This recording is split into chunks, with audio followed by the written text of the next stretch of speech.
Assalamualaikum warahmatullahi wabarakatuh, Ustaz. Waalaikumsalam warahmatullahi wabarakatuh. Nah, Ustaz Rio ini adalah rekan saya ya, yang bergabung di Yayasan Pembina Mu'alafat Tauhid atau Geraha Mu'alaf, yang dimana beliau tinggal dan berkiprah di Kota Manado. Ya.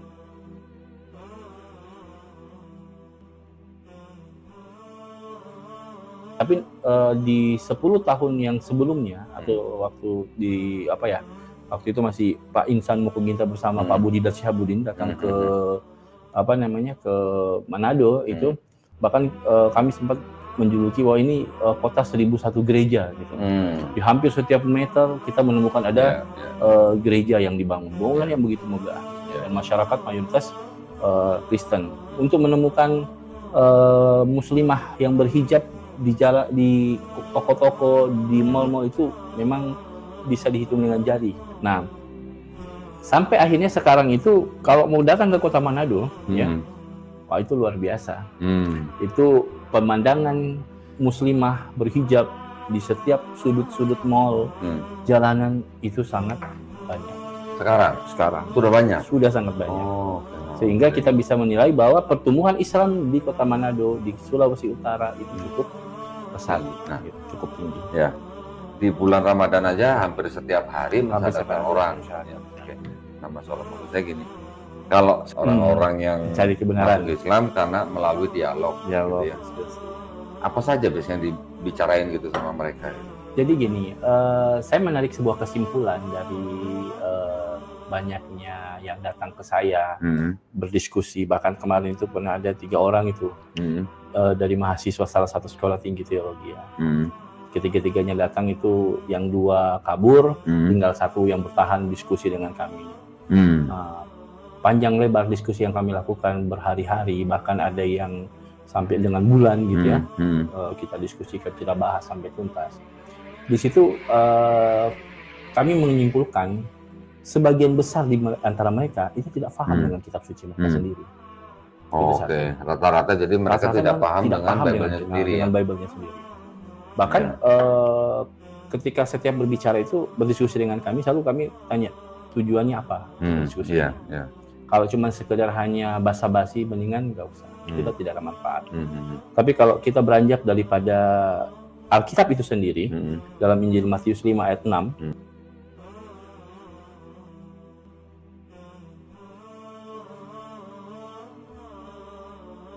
itu kan jelas, berbahagialah mereka yang haus dan lapar akan kebenaran, sebab mereka akan dipuaskan.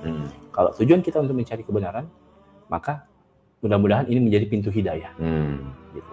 Nah, jadi diskusi itu kita lanjutkan, dan ternyata benar begitu kami memaparkan data-data Alkitab sendiri, karena kebetulan insya Allah ya pengetahuan Bible juga saya lumayan ya, karena memang saya dari TK SD itu sekolah di Kristen, sampai kuliahnya S1-nya di Kristen.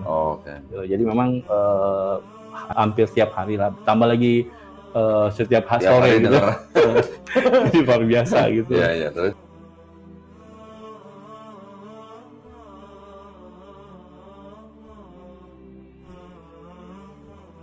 Jadi begitu dipaparkan dengan beberapa ayat-ayat gitu, mereka sendiri yang menyimpulkan. Mereka sendiri menyimpulkan bahwa ternyata apa yang kami yakini selama ini tidak seperti fakta yang ada di dalam Bible sendiri. Bahkan ada yang sendiri menyatakan begini, bahwa kita selama ini memiliki sebuah dogmatika dalam gereja yang harus kita imani, sementara setelah kami telusuri, mereka pelajari sendiri, ternyata dogma-dogma itu tidak semuanya itu ada dalam Bible. Gitu. Ada yang dari gereja gitu Ya, ya. ada. Memang cuma dogma gereja saja, tapi tidak bersumber pada Bible. Jadi gitu ya. Ya ngeri memang. Sampai akhirnya setelah mereka mempelajari, meyakini, ya paling sederhana itu, saya kebetulan waktu di Universitas Kristen ya, saya kuliah di sana. Waktu S1 itu saya punya buku, saya dapat dari kampus, itu judul bukunya Dogmatika Masa Kini. Apa tuh? Penulisnya B.J. Boland dan Van Dijk ya. Ini menjadi buku pegangan bagi para mahasiswa-mahasiswa Kristen ya, ikut dalam, apalagi saya dapat buku itu kan langsung dari Fakultas Teologi ya. Kebetulan mahasiswanya juga ikut memberikan pengajaran tentang Kristen. Di buku tersebut memang dengan jelas dan tegas menjelaskan bahwa salah satu contoh kasus tentang dosa waris. Istilah dosa waris itu nggak ada dalam Alkitab. Ya, mana ya, itu udah menjadi kayak semacam rumusan daripada gereja. Ya.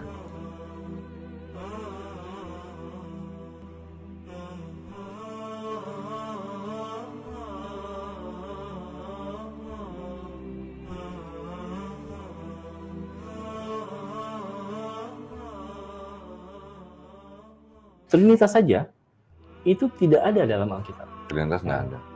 Satu-satunya ayat itu dalam Dogmatika Masa Kini dijelaskan. Satu-satunya ayat yang merumuskan tentang ajaran tersebut itu ada dalam Injil 1 Yohanes 5 ayat 7 sampai 8.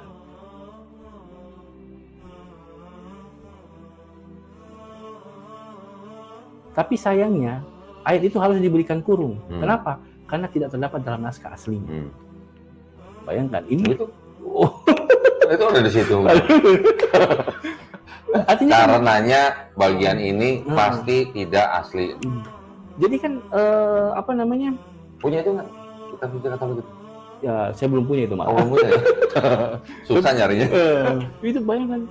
Berarti kan ketika kalau mereka cerdas, makanya saya bilang begini, menjadi seorang muslim itu sebenarnya sederhana. Yang penting menggunakan akal gitu ya. Mau berpikir, insya Allah bisa gitu. Jadi dalam buku Dogmatika Masa Kini itu menjelaskan. Dogmatika Masa Kini. Dogmatika Masa Kini. Dalam buku Dogmatika ini menjelaskan bahwa ayat itu tidak ada dalam naskah aslinya.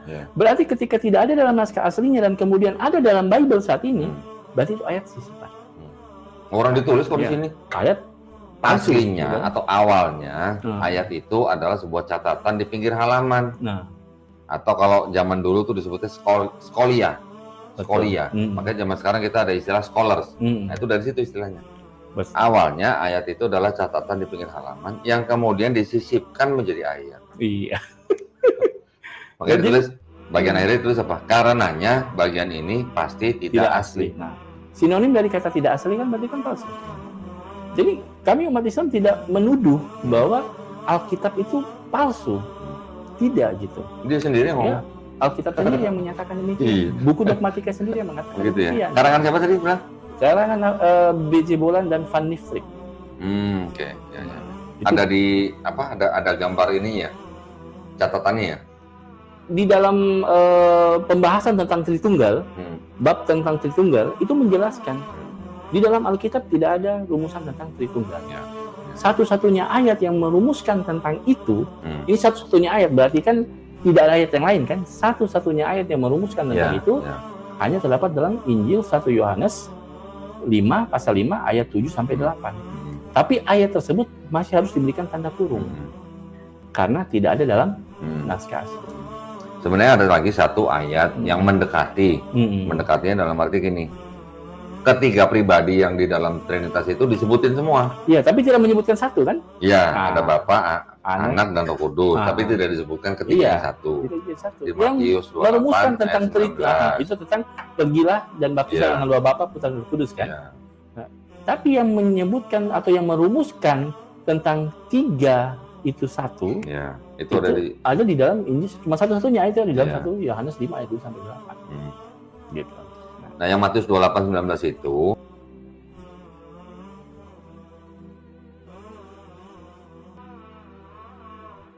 juga ternyata setelah diperiksa oleh para ahli perjanjian baru sendiri, Iya. itu juga diduga adalah ayat sisipan. Sisipan. Ayat sisipan dari gereja di abad kedua. Hmm. Hampir semua ahli-ahli perjanjian baru mengatakan bahwa Matius 28:19 itu adalah sisipan semua. Iya. Atau tidak berasal dari Yesus.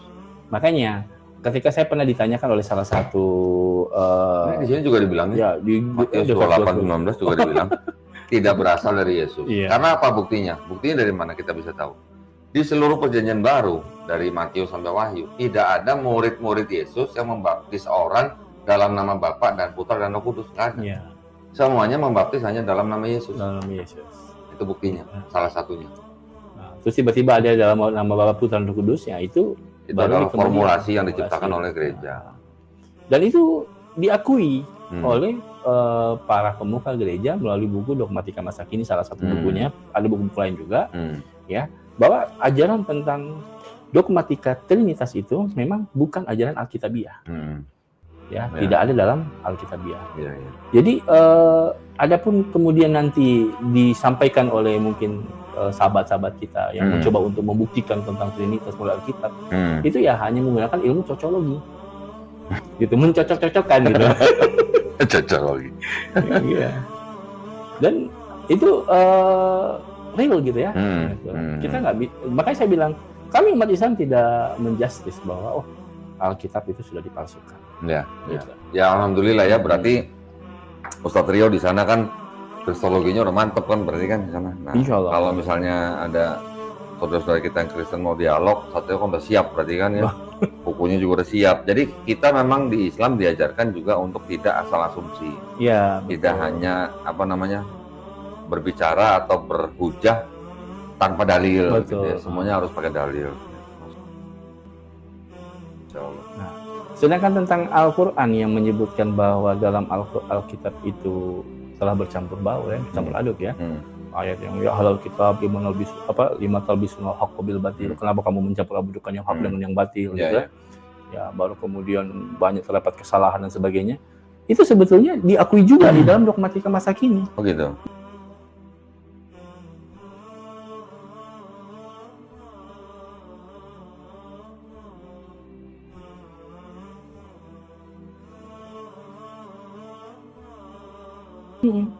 Di dalam Alkitab terdapat berbagai macam kekhilafan, kesalahan-kesalahan baik angka-angka, nama tempat dan sebagainya. Betul. Itu disebutkan dalam buku dogmatika. Artinya gereja atau tokoh gereja ini yang penulis buku ini mengakui bahwa Alkitab terdapat kesalahan. Maka pertanyaan sederhana kami, ketika sebuah kitab suci terdapat kesalahan, apakah masih pantas disebut sebagai kitab suci? Runtuh sucinya. Ya, itu kan. Gitu. Firman Allah ketika dikatakan firman Allah, harusnya kan terbebas dari kesalahan. Iya. Tapi ketika firman Allah itu terdapat kesalahan, apakah masih pantas disebut sebagai firman Allah?